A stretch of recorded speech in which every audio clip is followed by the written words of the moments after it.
Right, the first horror film I seen was The Exorcist. I think I was around 6 or 7, somewhere like that. My sister watched it with a friend, and I just remember being terrified, mate. Spent a lot of time in the corner playing with my wrestling figures, not watching the telly, like. But yeah, still to this day, terrifies the life out of me, so pretty strong introduction. To be fair, yeah, The Exorcist.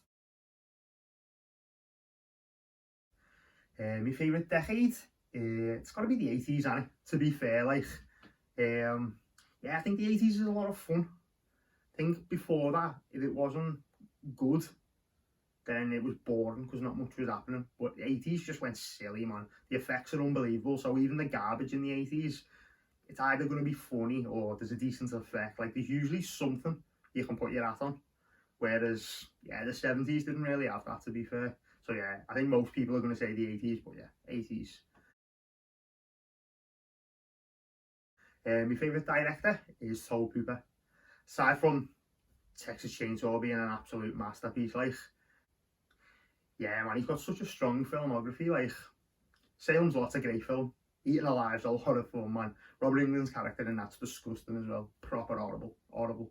And Texas Chainsaw 2 is just obscene, innit? Like, if we're being honest, it's just silly. It's great, like, but yeah, it's daft, man. So yeah, Tobe Hooper for me, definitely.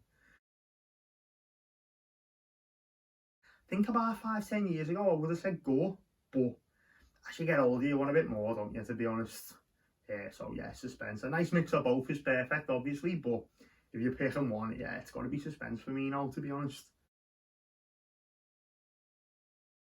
I mean, as a whole, I'll say Blu-ray, but I think it does vary film to film. So you don't want a 4K transfer of The Evil Dead or Texas Chainsaw, because you want that to be gritty and horrible, don't you? So the VHS transfers or DVD are just perfect for Texas Chainsaw. But yeah, I think as a whole, I'm saying Blu-ray. My favourite slasher is individual. I'll probably say Friday the 13th Part 3, or Pieces is a great shout, to be fair. Pieces is great. But if we're talking franchise, yeah, it's Friday the 13th comfortably. Such a good franchise, man. My favourite zombie film is Day of the Dead. For me, that's Romero's best work, definitely. Film's great, obviously, but the score's unreal. And the effects are just unbelievable, mate. Like, that kill on roads, yeah, for me, a zombie kill, it hasn't been topped. It's unbelievable, like. And Bub, come on, who doesn't love Bub, like? My favourite monster? Probably say, well, yeah, definitely Gilman, to be fair. Creature from the Black Lagoon. The design of the monster's just so good. And the film's great as well, obviously. But just as a design, it's perfect, man. It's such a good monster. Yeah, probably should have done more with it, because there's not much. Even when they remake the Universal stuff, they haven't done that with Creature, which is probably a good thing. But yeah, apart from The Shape of Water, they haven't really done much. But yeah, Creature.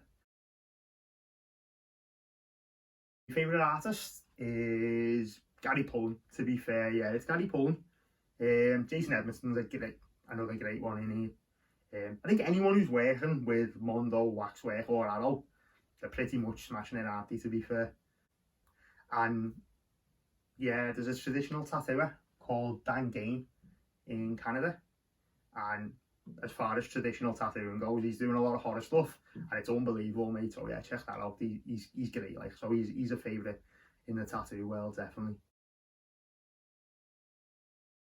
I think it's got such a good community. Like, I've met a lot of great people through horror, but it's also got a passion, which, like, is no other genre has got. Like, you don't get, like, drama conventions, do you? Or like comedy conventions even. Like, there doesn't seem to be the same passion for other film genres as there is for horror. So yeah, I think the passion and the community are pretty spot on, to be fair. So yeah, nice one, boys. Cheers.